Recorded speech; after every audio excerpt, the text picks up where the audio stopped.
Hi, this is Jennifer Mulholland and Jeff Shuck. We are the authors of Leading with Light, Choosing Conscious Leadership When You're Ready for More.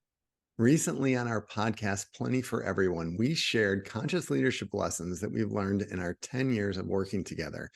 Each of these 10 lessons highlights one of the concepts that we share in the book. We hope you enjoy this glimpse into Leading with Light, and we hope you buy the book itself, available in March 2024. Our sixth lesson is to be who we are. And we mean it, I think personally, we also mean it as a company. It really comes directly from deeply listening about what we want and don't want. And what we mean by be who you are is don't do the bait and switch. Be willing to be honest with yourself. As a company, we actually tell the story in the book about marketing ourselves a little bit different and getting advice to market ourselves different. Like, hey, people aren't ready to address cultural change. So if we sell them strategic planning, then we can address the culture when we get in the room. Or like, people really don't want to talk about leadership development, but if you sell them fundraising skill, and then you can kind of get at leadership as you go. Well, doing the bait and switch just makes people pissed off that you put them on the hook, really, is all that it does. It ended up being really frustrating for us because we would get clients that didn't really want what we wanted to do. It would be frustrating them because they just wanted someone to do, their fundraising, operations or something like that, instead of talking deeply about why the culture was so broken that people were texting about each other behind their backs. So, which is a true story, by the way. So I think that wasn't because of the people we are. Didn't take us long to learn that lesson about put your heart on your sleeve, talk directly about what you want to do. If you want people to meditate in the leadership retreat, put meditations as a feature on the leadership retreat. Don't wait until they get there and then hope that they're up for it. And that felt so scary like 8 years ago or 7 years ago. And now I would say it's totally responsible for our growth, is our willingness to constantly say, is this on blueprint? Is how we would say it. Does this feel like authentically who we are? And constantly being willing to revisit that and allow ourselves to revise our own sense of self, but putting our heart on our sleeves. And if you've ever gotten a piece of Plenty gear or come to Lantern or Meridian and we give out awesome swag, we pride ourselves on our incredible swag.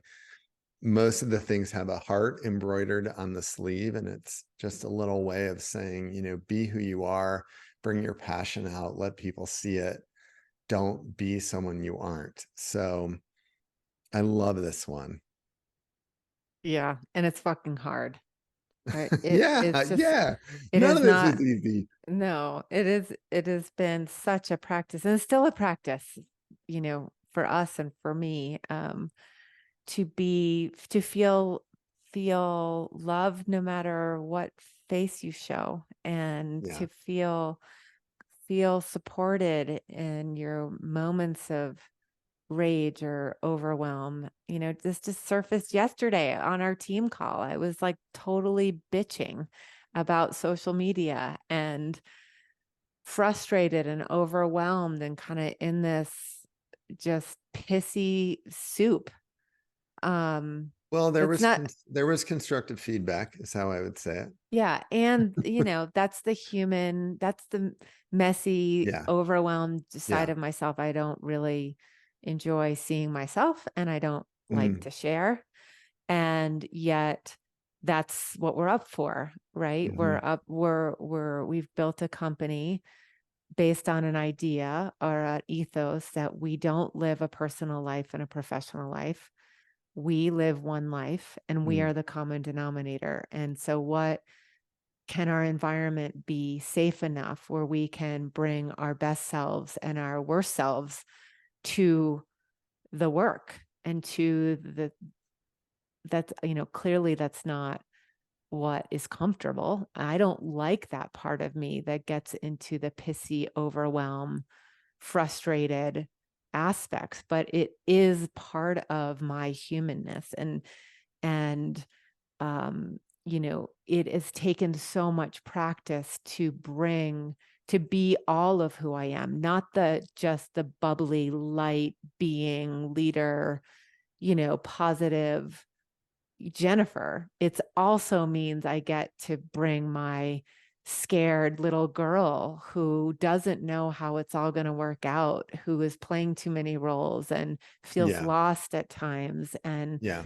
you know, confused and alone, often. And so we all have these parts of ourselves. And I think what we're talking about is the more we can practice definitely using discernment. So there's moments where it's just not appropriate and not safe to bring those parts of ourselves forward. Fortunately, we have created a family at Plenty with the team and with the culture that we have to practice that. And we've committed to practice that. Um, but I will tell you, like, even a decade later and decades long, the practice of not feeling spiritually in the closet for me has been taken a ton of experimentation and courage Yeah. to stand forth, in that space of really showing what my gifts are and what wants to come through and what I'm reading the room and what's needed for the business is not always in alignment or expectation of the client. And, you know, this isn't like this has been resolved. I mean, just 2 weeks ago, we had a local company here, and I know them in certain ways. They know me in certain ways. Most of them don't know, but it still was uncomfortable for whatever reason because they're in our local town and wanting to make a good impression about, even guiding meditation, the example you just used, like for whatever reason, it wasn't as comfortable as it is at Lantern. And Yeah. so it's so interesting. I don't feel like that was anything to do with them. It has more to do with my comfortability of being whole, vulnerable, seen, and, authentic in that space versus what I perceive they think of or want or need. So I think it's just a constant practice and the idea of like an encouragement. Hopefully you're hearing our vulnerability too, of like, just the world we're here for a reason. And we have such a unique offering and it's different than others. And how can we bring more of who we really are, the fullness of that, to wherever we're choosing to be? Yeah. And I love that also, that point of kind of allowing yourself to write your convictions in pencil instead of permanent ink. I think allowing ourselves, part of being who you are is allowing yourself the chance to grow, growing past your previous fears and failings, growing past your previous beliefs that seem like so hardwired into who you are. And I think, part of deeply listening, the last one, and is that ongoing inquiry about, do I like this or not? Like, where am I shutting this out? Why am I unwilling to be by myself for an evening? Like, why do I need a glass of wine at night to unwind from work? Like, allowing yourself to be in that inquiry allows yourself to say, like, this is what I want now. And for Plenty, at year 10, I'm excited to look ahead. The next 10 years are going to look nothing like the first 10. Maybe partly there's things that we're going to bring with us that we're excited about. And obviously the book is the next step and it's built on the last 10 years, but I'm excited to see how we continue to grow and change and see the who that we want to be next year. Like, Yeah. not allowing ourselves to transform is part of what life's about.